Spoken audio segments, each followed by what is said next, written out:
punya catatan di asosiasi itu adalah posisi kuartal kedua tahun 2020. Mungkin yang disampaikan tadi adalah posisi yang dirilis oleh OJK tadi, yang posisi per Agustus kemarin. Tapi datanya akan berbeda, cuman trennya sepertinya mirip, yaitu sejak 2 kuartal terakhir ini, Q1 dan Q2, itu memang menunjukkan adanya pertumbuhan yang lebih kecil dibandingkan tahun lalu untuk premi nasional asuransi umum. Kalau di Q1 kemarin, itu pertumbuhannya adalah minus 0,6%. Nah, di Q2 ini pertumbuhannya minus 6%. Artinya memang trennya menurun. Kenapa seperti itu?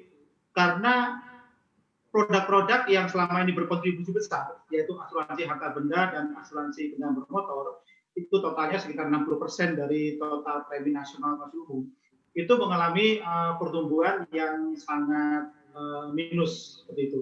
Ini nggak seperti biasanya. Makanya berdampak kepada total keseluruhan itu pertumbuhan juga minus.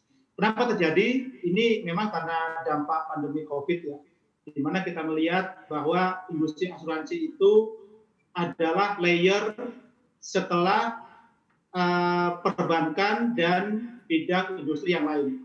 Jadi kalau ternyata perbankannya itu juga mengalami pertumbuhan yang kecil, maka pengucuran kredit pun juga akan berkurang kepada masyarakat, industri pun juga tidak bisa melakukan kegiatannya, maka kebutuhan asuransi pun itu juga tidak akan banyak diserap oleh masyarakat maupun industri. Untuk masyarakat sendiri terkait juga dengan daya beli yang menurun akibat income mereka menurun karena kegiatan industri juga berkurang. Jadi itu posisi dari kami terkait dengan industri asuransi umum.